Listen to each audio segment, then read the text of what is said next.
Welcome, in front of me is ASUS VivoBook Go, and in this video I will show you how to check the manufacturing date of this laptop.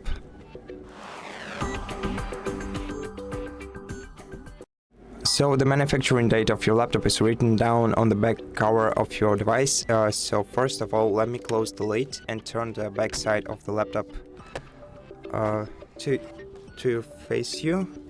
And here on the back cover you'll be able to see the MFD right here, and the MFD stands for manufacture date, and it says 2209, which means that this laptop was manufactured in September 2022.